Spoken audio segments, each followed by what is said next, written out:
Madina shahri bo'ylab ziyorat boshladik va ziyoratimizda kelgan joyimiz Uhud tog'iga keldik. Uhud tog'i qanday tog'?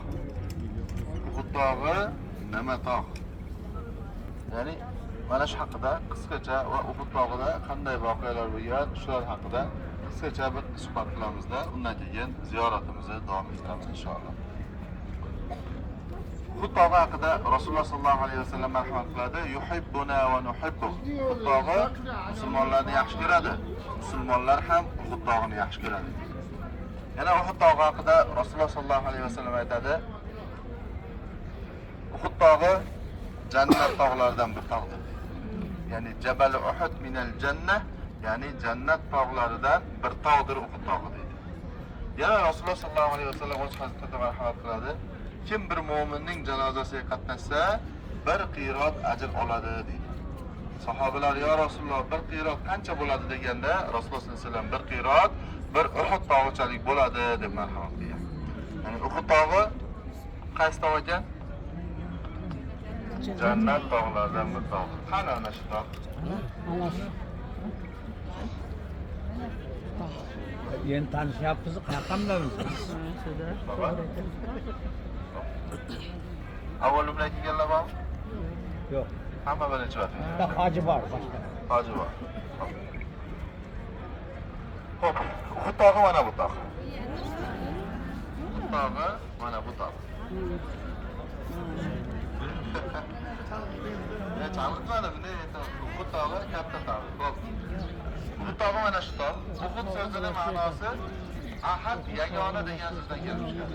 Ya'ni bitta degan. Nima sababdan bitta yagona desa, Uhud tog'i o'zi o'rtada joylashgan, atrofida boshqa tog'lar yo'q, atrofini aylab chiqsa bo'ladi. O'zi odatda tog'lar bir-biriga ulangan, uzun bo'lib ketadi. Ulanib boshqa tog'. Lekin Uhud tog'ining atrofi boshqa tog' ulanmaganda, o'rtada o'zi turganligi uchun ahad, yagona bo'ladi. Uhud tog'i mana bu joydan boshlanadi, bu tarafga qarab ketadi, uzunligi 7 kilometr. Yana 1 kilometrdan 4 kilometrgacha bor. Ya'ni Uhud tog'i juda ham katta tog'. Endi ana shu Rasululloh sollallohu alayhi vasallamning hadislaridek, kim bir mo'minning janozasiga qatnashsa, bir qirot ajr oladi dedi. Ya'ni bir qirot bir Uhud tog'ichalik bo'ladi dedi. Siz bilan biz mana Madina Munavvaraga keldik alhamdulillah va bu Madina Munavvarada va Makka mukarramada har namozlardan so'ng janoza namozlari o'qiladi. Bu joyda bizdan farqli o'laroq ayollar ham janoza namozlariga qatnashadi. Ya'ni ana shu Uhud tog'ichalik savoblarni oladigan janoza namozlariga ham qatnashadi.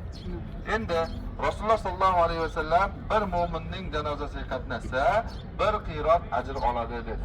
Bu joylarda Madinada ham, Makkada ham bir janoza o'qilganda 4 ta, 5 tadan jasadlarni qo'yib teng janoza o'qiladi. Ya'ni alohida emas, jamlab 4-5 tadan janoza o'qiladi.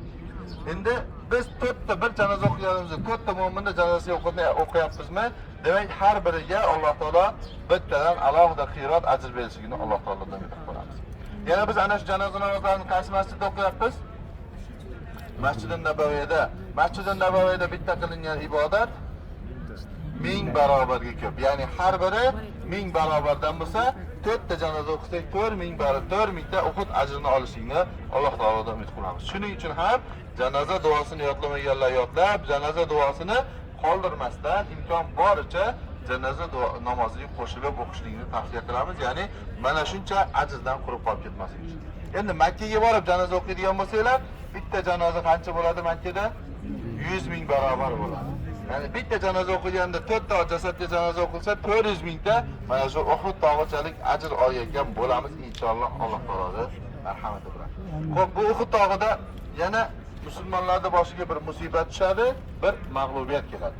Hammamizga ma'lum, Rasululloh sollallohu alayhi vasallam Makkadan Madinaga hijrat qilganliklaridan keyin 3 marotaba makkalik mushriklar bilan jang qiladi. Birinchisi qaysi jang? Birinchisi Badr jangi, ikkinchisi Uhud jangi, uchinchisi Handaq jangi bo'ladi. Ya'ni 3 marotaba musulmonlar jang qiladi.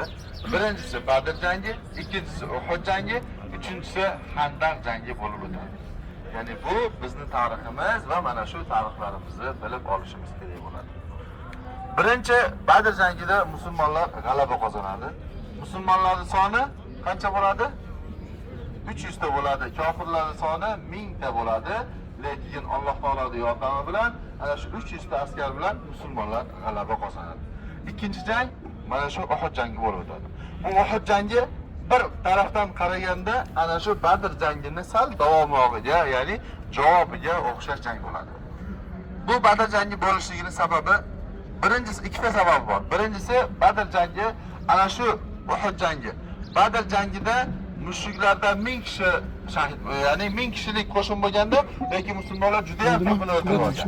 Ana shu Badr jangida otalaridan, aka-ukalaridan, yaqinlaridan ajraganlar biz musulmonlardan qasos olishimiz kerak. Musulmonlardan biz o'ch olib kelishimiz kerak deb yurar edi. Bu birinchi sababi.